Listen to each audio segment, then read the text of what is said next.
Kesaksian Akhir Abad, karya W.S. Rendra.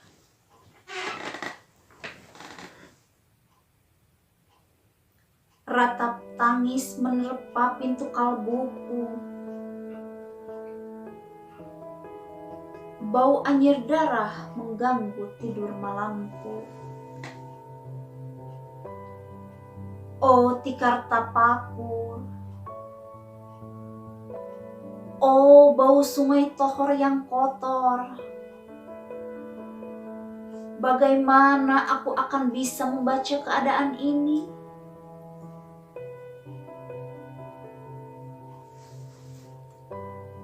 Di atas atap kesepian nalar pikiran yang digalaukan oleh lampu-lampu kota yang bertengkar dengan malam, aku menyerukan namamu, wahai para leluhur Nusantara. Oh Sanjaya, leluhur dari kebudayaan tanah.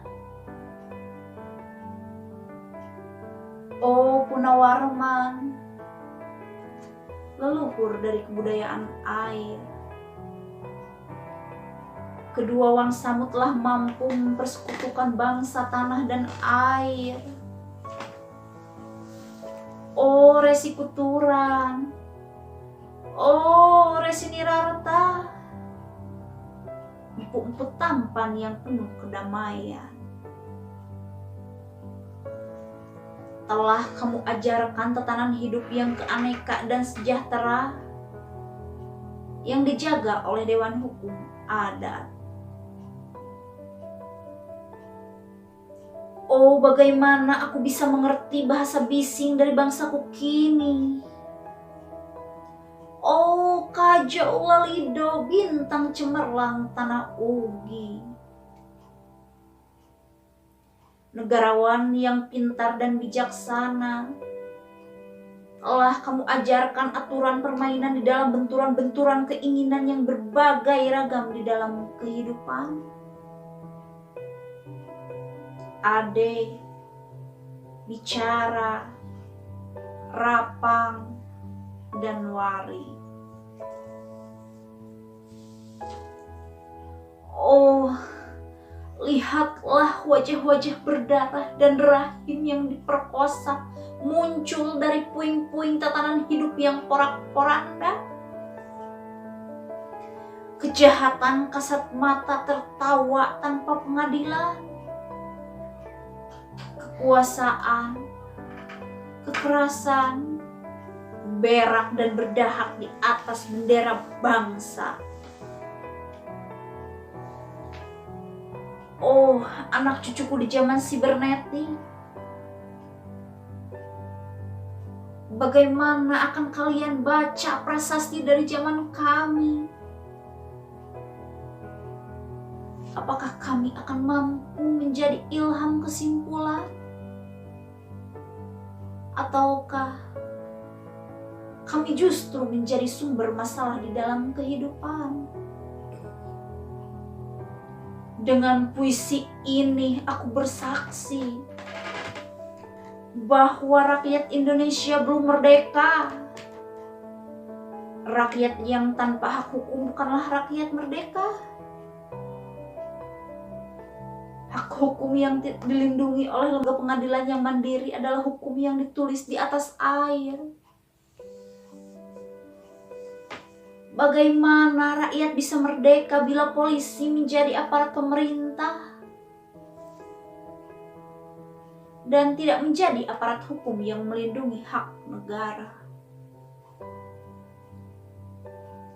Bagaimana rakyat bisa merdeka bila birokrasi negara menjadi aparat pemerintah dan tidak menjadi aparat rakyat yang otonom mandiri sebagaimana layaknya di negara berdaulat rakyat?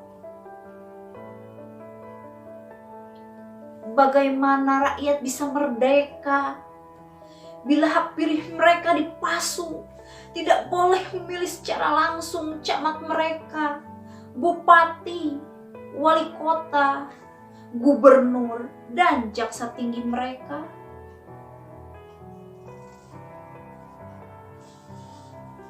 Dan partai-partai politik menganggap rakyat hanya abdi partai yang dinamakan masa politik partai, kaula partai, atau hamba partai. Bagaimana rakyat bisa merdeka bila pemerintah melecehkan perdagangan antar daerah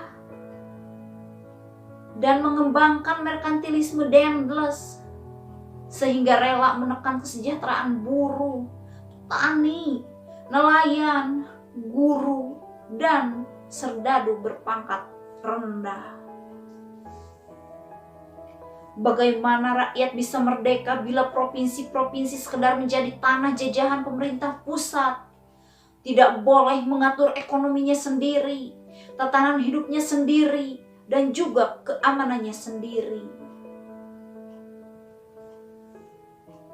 Ayam, serigala, macan, ataupun gajah semuanya peka pada wilayahnya. Semua orang juga ingin berdaulat di dalam rumah tangganya. Semua penduduk ingin berdaulat di dalam kampungnya. Dan kehidupan berbangsa tidak perlu merusak daulat kedaerahan. Hasrat berbangsa adalah naluri rakyat untuk menjalin ikatan daya cipta antara suku yang penuh keanekaan kehidupan dan memaklumkan wilayah yang lebih luas untuk merdeka bersama. Tetapi lihatlah selubung saat ini. Penjajahan tatanan uang, penjajahan modal, penjajahan kekerasan senjata, dan penjajahan oleh partai-partai politik masih merajalela di dalam negara. Dengan puisi ini aku bersaksi bahwa sampai saat puisi ini aku tanda tangani, para elit politik yang berkedudukan ataupun yang masih di jalan tidak pernah memperjuangkan sarana-sarana kemerdekaan rakyat. Mereka hanya rusuh dan gaduh memperjuangkan kedaulatan golongan dan partainya sendiri. Mereka hanya bergulat untuk posisi sendiri. Mereka tidak peduli dengan posisi rakyat, tidak peduli pada posisi hukum, posisi polisi, ataupun posisi birokrasi. Dengan picik, mereka akan mendaur ulang malapetaka bangsa dan negara yang telah terjadi. Oh, Indonesia. Indonesia. Negara yang kehilangan makna. Rakyat sudah dirusak azas tatanan hidupnya. Berarti sudah dirusak pula kemanusiaannya. Maka sekarang negara tinggal menjadi peta. Itu pun peta yang lusuh dan hampir sobek pula.